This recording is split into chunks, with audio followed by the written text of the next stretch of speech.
Imagine walking through a city you've never been to before, surrounded by strangers. Then, out of nowhere, your eyes lock onto a man standing across the street. At first glance, he seems like just another person. But within seconds, you realize something unbelievable: he is you. Not just a lookalike, but an exact copy. The same face, same haircut, even the same clothes. Shock roots you to the spot. How is this possible? Who is this person, and why does he seem to know something that you don't? A sense of unease creeps in. You're about to uncover something that will change your life forever. But before we dive deeper into this unbelievable story, take a second to subscribe to the channel and hit the notification bell so you don't miss any of our future mysteries. We share bizarre stories every week, and trust me, this won't be the last one that leaves you questioning reality.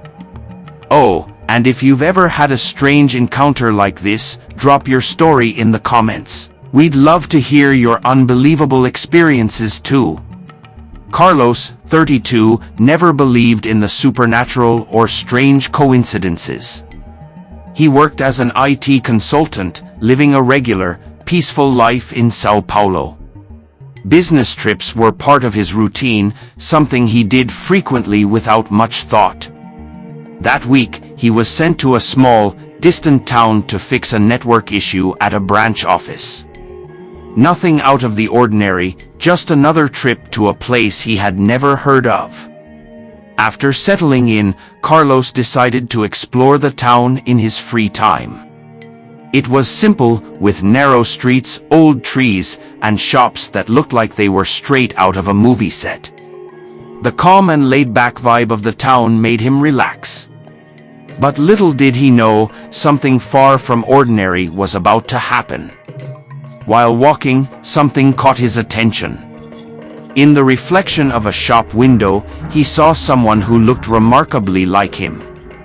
Carlos stopped, confused. When he turned to look directly at the man, his breath caught in his throat. It was as if he were looking in a mirror.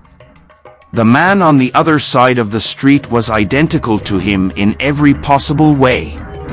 This wasn't just a common resemblance. It was like he was staring at his own twin, though he had none.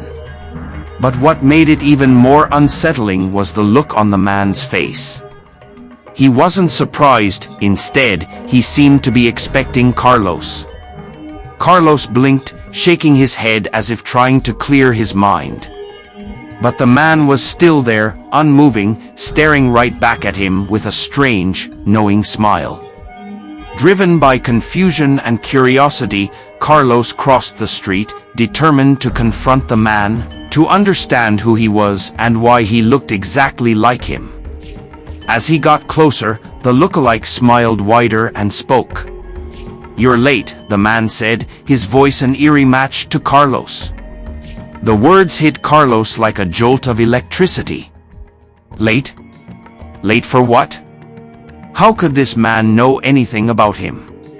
Carlos tried to ask questions, but his mind was racing. What he was seeing didn't make sense. Was he dreaming? He took another step forward, but the man began walking away, slowly, as if teasing him. Carlos, fueled by a mix of confusion and fear, followed closely. Every step Carlos took seemed futile.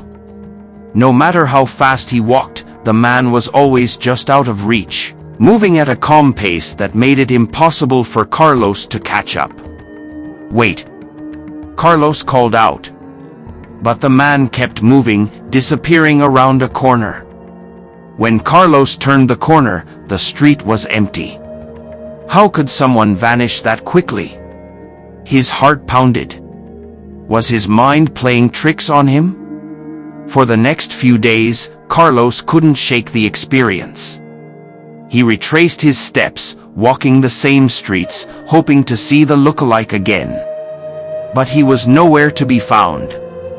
Was it just his imagination? Had he been so tired that he hallucinated the whole thing? But one detail nagged at him, the way the man had looked at him, as if he knew more about Carlos' life than Carlos did. That wasn't something he could explain away easily. Night after night, Carlos replayed the moment in his mind. The eerie smile, the haunting phrase, "You're late." What did that even mean? He needed answers, but there were none. The more he thought about it, the more obsessed he became with understanding what had happened. He began questioning everything, even his own sanity. Was this a sign? A warning? Or had he truly seen a reflection of himself walking the streets of this quiet town? Determined to get to the bottom of it, Carlos started asking around the town. He showed pictures of himself to locals, asking if anyone had seen a man who looked exactly like him. But everyone gave him the same answer: they hadn't seen anyone matching his description. It was as if the lookalike had never existed. Frustration began to build. How could no one else have seen him? On his last day in town, Carlos returned to the exact spot where he first saw the man. The clock struck the same hour as before. He stood there, waiting, hoping that the mysterious figure would reappear. The minutes ticked by, the street silent except for the occasional passerby. And then, just as before, he saw him. The lookalike stood across the street, exactly where he had been the first time. The same eerie smile was plastered on his face. This time, Carlos didn't hesitate. He darted across the street, shouting, "Who are you? What do you want?" But before he could get close enough, the man began to fade. Not walk away, but literally disappear, as if dissolving into thin air. Carlos froze in place, his mind spinning. What was happening? How could this be real? He stood there, staring at the empty space where his double had just been. The questions swirled in his mind, but there were no answers. All he knew was that his life would never be the same again. The man had vanished, but the mystery lingered. And now, we leave you with this. What would you do if you found someone who looked exactly like you, but knew more about your life than you did? Share your theories in the comments below. Don't forget to like and share this video with your friends. Maybe they have a theory that can help explain this strange encounter.